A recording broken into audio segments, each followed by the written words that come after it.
ಮತ್ತು ರಾಷ್ಟ್ರೀಯ ಉಪಾಧ್ಯಕ್ಷರಿಗೆ ವಿಕಾಸಶೀಲ ಇನ್ಸಾನ್ ಪಾರ್ಟಿಯಿಂದ ಇವತ್ತು ಒಂದು ಯುಗಾರಂಭ ಆಗಿದೆ.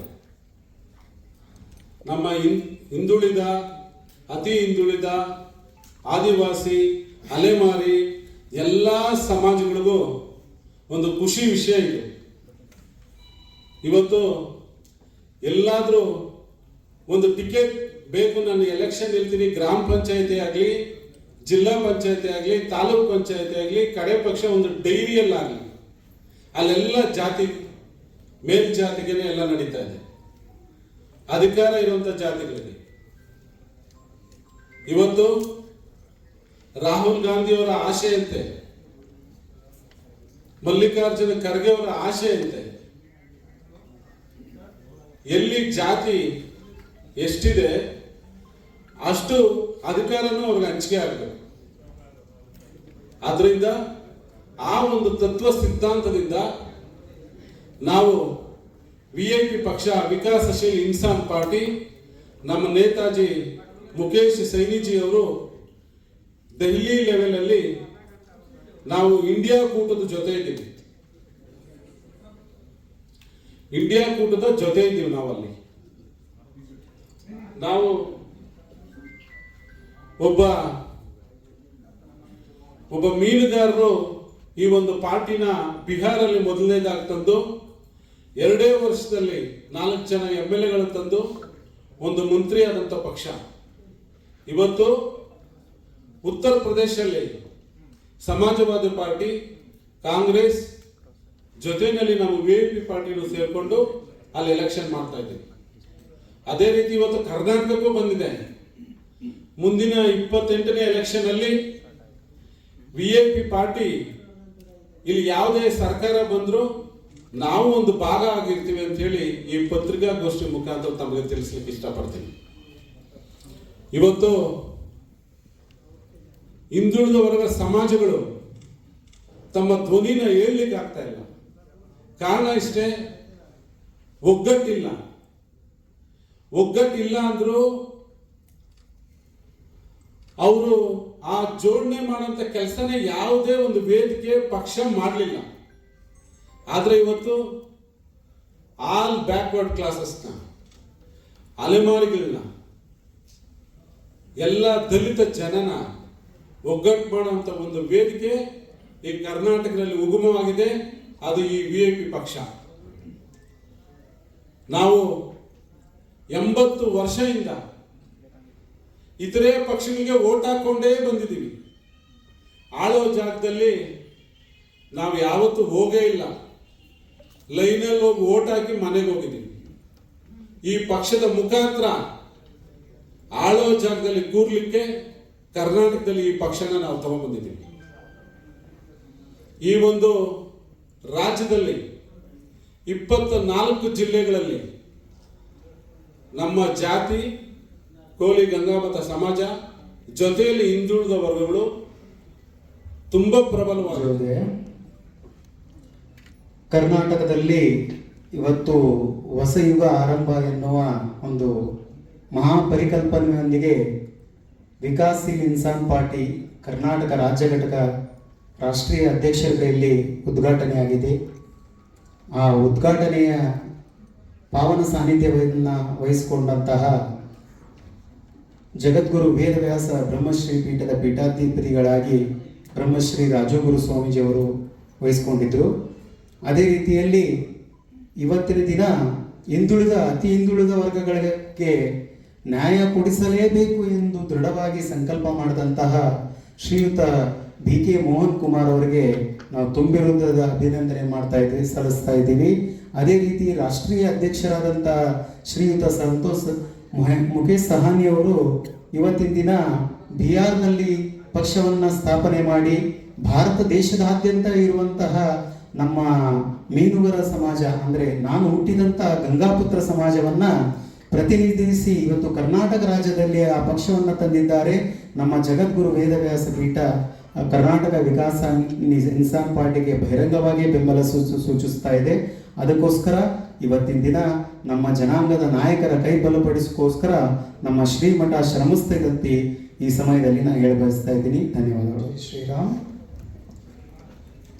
ಎಲ್ಲ ನನ್ನ ಪತ್ರಿಕಾ ಮಾಧ್ಯಮದವರಿಗೂ ಹಾಗೂ ವೇದಿಕೆ ಮೇಲೆ ಇರ್ತಕ್ಕಂಥ ಎಲ್ಲರಿಗೂ ಕೂಡ ನನ್ನ ನಮಸ್ಕಾರಗಳು.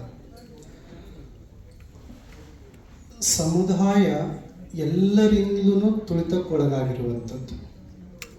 ಏನು ಕರ್ನಾಟಕದಲ್ಲಿ ಹಿಂದುಳಿದ ಸಮುದಾಯ ಅಂತ ಏನು ನಾವೆಲ್ಲ ಹೇಳ್ತಾ ಇದ್ದೀವಲ್ಲ, ಈ ಎಲ್ಲ ಸಮುದಾಯಗಳಿಗೂ ಕೂಡ ರಾಜಕೀಯದಿಂದ ಅಥವಾ ಇನ್ನಿತರ ಯಾವುದೇ ರೀತಿಯಾದಂಥ ಆರ್ಥಿಕ ವ್ಯವಸ್ಥೆಯಾಗಲಿ, ಶಿಕ್ಷಣದ ವ್ಯವಸ್ಥೆಯಾಗಲಿ, ಅಥವಾ ಹಿಂದುಳಿದ ವರ್ಗಗಳ ಮಕ್ಕಳಿಗೂ ಕೂಡ ಒಂದು ಸರಿಯಾದ ಶಿಕ್ಷಣದ ವ್ಯವಸ್ಥೆಯನ್ನು ಕೂಡ ಅವ್ರು ಮಾಡಿಕೊಡೋಕ್ಕಾಗ್ತಾ ಇಲ್ಲ.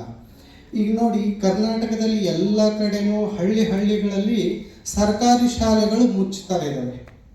ಬಡವರಿಗೆ ಸರ್ಕಾರಿ ಶಾಲೆ ಹೊರತುಪಡಿಸಿ ಬೇರೆ ಇನ್ಯಾವ ಶಾಲೆಗಳನ್ನು ಓದಿಸುವಷ್ಟು ಕೆಪಾಸಿಟಿ ಇಲ್ಲ. ಸ್ವಲ್ಪ ಲಕ್ಷ ಕೊಟ್ಟು ಕೇಳ್ಕೊಳ್ಳಿ.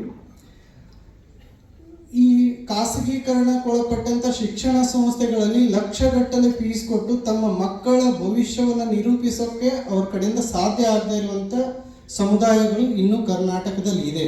ಅದು ನಿಮ್ಗೆ ಗೊತ್ತಿದ್ರೂ ಇರಬಹುದು. ಹಾಗಾಗಿ ಮುಖೇಶ್ ಸಹಾನಿಯವರು ಮತ್ತು ನಮ್ಮ BK ಮೋಹನ್ ಕುಮಾರ್ ಅವರು, ರಾಜಗುರುಗಳು, ಪ್ರಶಾಂತ್ ಅವರು, ಇವರೆಲ್ಲರೂ ಸೇರಿಕೊಂಡು ಅವರ ಜೊತೆಗೆ ನಾವು ಸಮುದಾಯದ ಪರವಾಗಿ, ದಕ್ಷಿಣ ವಲಯದ ಪರವಾಗಿ ಸಂಪೂರ್ಣವಾಗಿ ನಾನು ಅವರಿಗೆ ಬೆಂಬಲವನ್ನು ಸೂಚಿಸ್ತೀನಿ.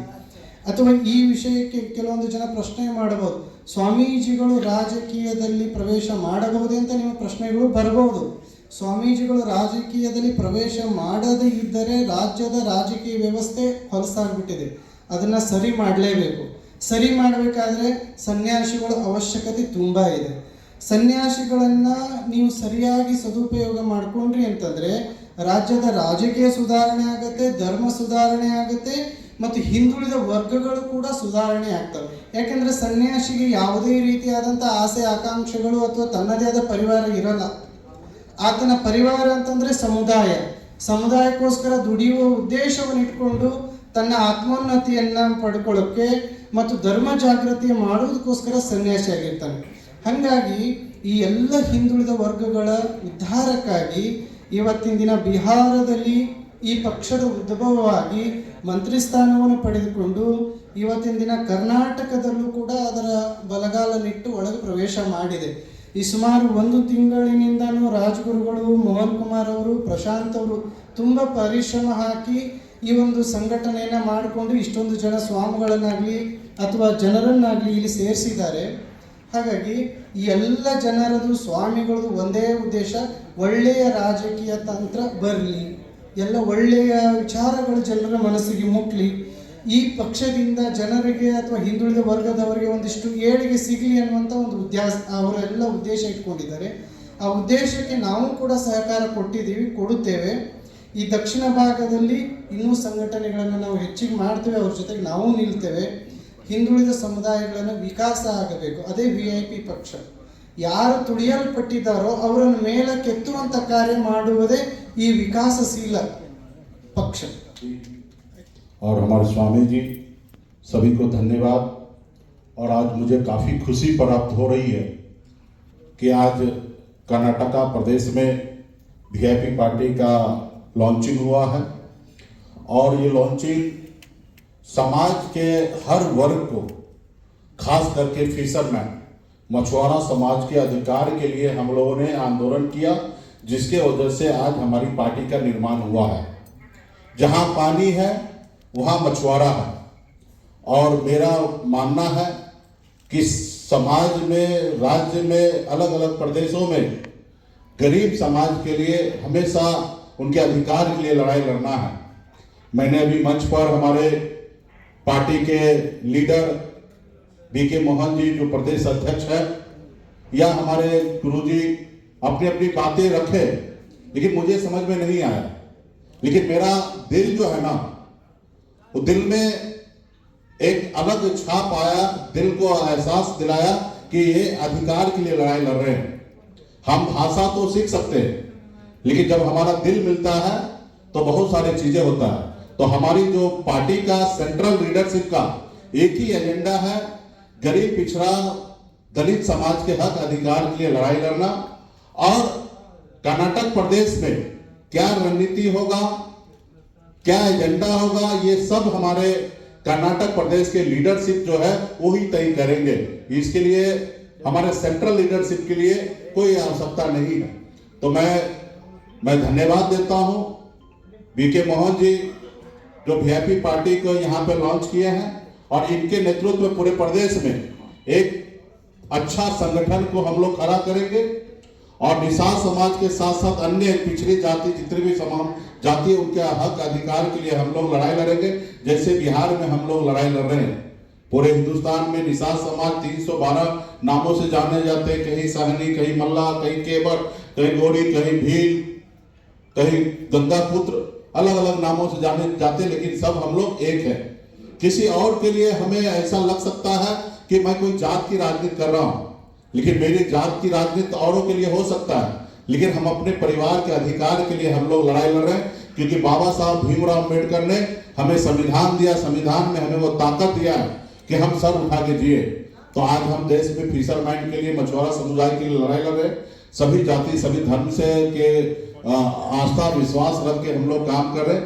आज कर्नाटक प्रदेश में हमारी पार्टी लॉन्च हुआ है, अभी हम उत्तर प्रदेश में सक्रिय होकर काम कर रहे हैं और उत्तर प्रदेश चुनाव के बाद मेरा कर्नाटक प्रदेश में एक संकल्प यात्रा लेकर हम लोग निकलेंगे, जो गांव-गांव में जाके अपने लोगों को अपने अधिकार के लिए जागरूक करेंगे कि आपस में एक साथ रहना है और निश्चित तौर पर जब एक साथ रहेंगे तो उनको अधिकार मिलेगा। जिस तरीके से बाबा साहब भीमराव अम्बेडकर ने गरीब पिछड़ा दलित समाज के लिए आरक्षण की व्यवस्था किया, ओबीसी लड़ाई लड़कर ओबीसी आरक्षण का व्यवस्था किया गया, उसी तरीके से मेरा मानना है कि देश में संविधान एक है, देश के प्रधानमंत्री एक है, फिर हमें अलग कैटेगरी में क्यों रखा गया।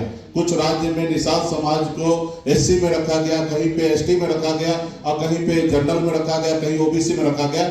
हमारी जो पार्टी का मुख्य लड़ाई है कि खास करके निषाद समाज का समुदाय पूरे देश में जहाँ पे भी है उनको एससी में रखा जाए और जिनकी जितनी संख्या है